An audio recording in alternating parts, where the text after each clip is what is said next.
Berita selanjutnya mengabarkan tim gugus tugas penanggulangan COVID-19 Banjarmasin terus berupaya melakukan pendataan pada orang dalam pengawasan di kota Seribu Sungai ini.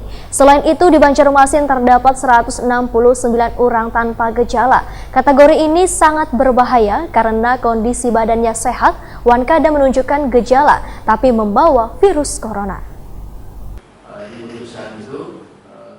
Tim gugus tugas penanggulangan COVID-19 Banjarmasin terus berupaya melakukan pendataan pada orang dalam pengawasan melalui data yang masuk ke tim gugus kelurahan maupun puskesmas yang ada di kota Seribu Sungai ini. Sebagaimana disampaikan Ketua Tim Gugus Tugas Penanggulangan COVID-19 Banjarmasin, Ibnu Sina, di hadapan anggota DPRD Banjarmasin di ruang rapat paripurna kantor DPRD Banjarmasin di Jalan Langbung Mangkurat, Banjarmasin Tengah, Jelang Kamarian Rabu 8 April 2020 menyatakan, menurut data yang masuk pada pukul 7 WITA Baisukan Rabu 8 April 2020, jumlah positif virus corona sebanyak 14 orang dan 3 pasien terkonfirmasi meninggal dunia. Sedangkan orang dalam pengawasan di Banjarmasin berjumlah 170 orang dan PDP sebanyak 5 orang. Selain itu di Banjarmasin, ujar Ibnu Sina, terdapat 169 orang tanpa gejala. Kategori ini sangat berbahaya karena kondisi badannya sehat dan kadang menunjukkan gejala tapi membawa virus corona. Sehingga menimbulkan kekhawatiran lantaran orang tersebut berkeliaran dan bisa menjangkiti orang lain. Ibnu Sina menegaskan penyebaran virus corona di Banjarmasin terbagi 4 klaster. Di antaranya klaster pasien Ulin 1, Goa, Jawa Barat. Menurut data ada 200 warga Banjarmasin yang hanya bulik dari Goa. Dari hasil tracking hanya 125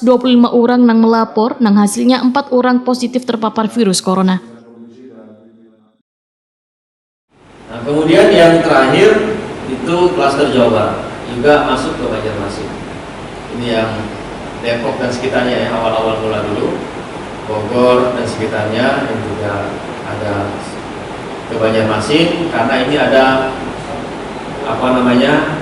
ada beberapa event yang masuk dalam klaster Jawa Barat ini.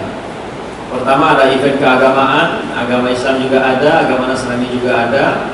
Kemudian yang ketiga adalah event seminar ekonomi syariah. Nah, mereka inilah yang mengikuti yang kemudian kita masukkan ke dalam klaster 4 ini.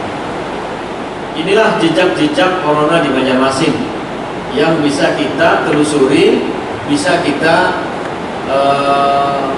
giatkan lagi di masyarakat, kemudian di tempat-tempat di mana status ODP atau OTG, mereka tempat tinggalnya di mana, ini yang kemudian di tracking secara lebih detail lagi. Ibnu Sina menambahkan pembagian klaster tersebut memudahkan penanganan virus corona baik lewat tracking atau screening. Warga pun diminta untuk menggunakan masker dan berperilaku hidup sehat.